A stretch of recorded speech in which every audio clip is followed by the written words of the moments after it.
BJP सांसद संबित पात्रा ने कहा है, आप संयोजक अरविंद केजरीवाल को विज्ञापन बाबा कहा जाना चाहिए।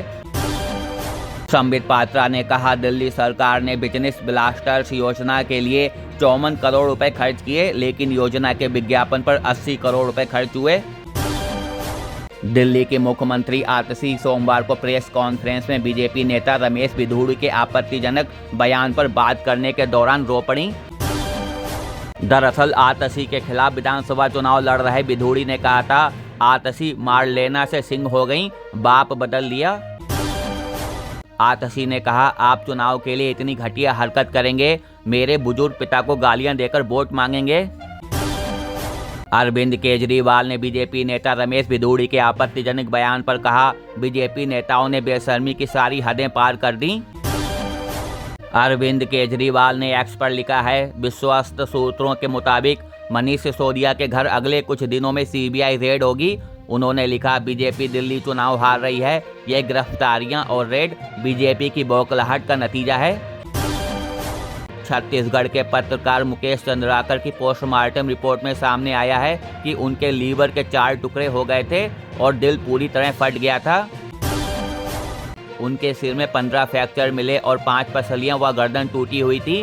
पोस्टमार्टम करने वाले डॉक्टरों ने कहा कि उन्होंने 12 साल के करियर में ऐसी हत्या नहीं देखी।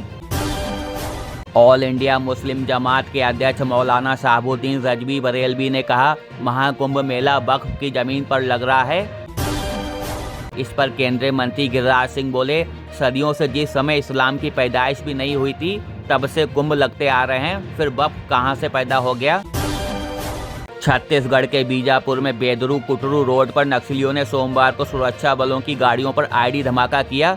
इस घटना में 8 जवानों व एक ड्राइवर की मौत हो गई।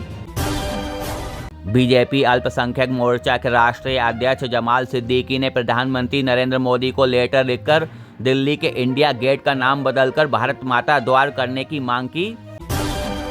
उन्होंने लेटर में लिखा, इंडिया गेट को भारत माता द्वार करने से उस स्तंभ पर दर्ज हजारों शहीद देशभक्तों के नाम को सच्ची श्रद्धांजलि होगी। दिल्ली विधानसभा चुनाव से पहले कांग्रेस ने दिल्ली की महिलाओं के लिए प्यारी दीदी योजना का ऐलान किया है। इसके तहत चुनाव जीतने के बाद कांग्रेस ने महिलाओं को 2500 रुपये प्रतिमाह देने का वादा किया। इससे पहले आम आदमी पार्टी भी दिल्ली में चुनाव जीतने पर महिलाओं को 2100 रुपये प्रतिमाह देने का ऐलान कर चुकी है। नेट में गेंदबाजी करते हुए सुशीला मीना ने राजस्थान के खेल मंत्री राज्यवर्धन सिंह राठौर को क्लीन बोल्ड किया, जिसका वीडियो एक्स पर शेयर कर उन्होंने लिखा, बेटिया से क्लीन बोल्ड होकर हम सब जीत गए। पटना सिविल कोर्ट ने जन सुराज पार्टी के संयोजक प्रशांत किशोर को सोमवार को बिना शर्त जमानत दे दी, जिसके बाद वह जेल से बाहर आ गए। जन सुराज पार्टी के संस्थापक प्रशांत किशोर ने बीपीएससी मसले पर पटना में अनशन के दौरान हिरासत में लेने आए किसी पुलिसकर्मी के उन्हें थप्पड़ मारने से जुड़ी खबरों पर कहा, किसी भी पुलिसकर्मी ने मुझे थप्पड़ नहीं मारा था।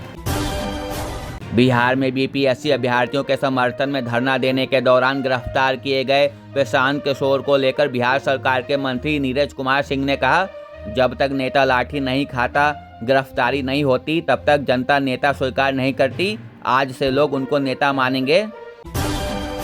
कांग्रेस नेता महासचिव प्रियंका गांधी पर आपत्तिजनक बयान के बाद दिल्ली युवा कांग्रेस ने सोमवार को बीजेपी नेता रमेश बिधूड़ी के खिलाफ विरोध प्रदर्शन किया और उनके आवास के गेट पर कालिक से महिला विरोधी लिख दिया।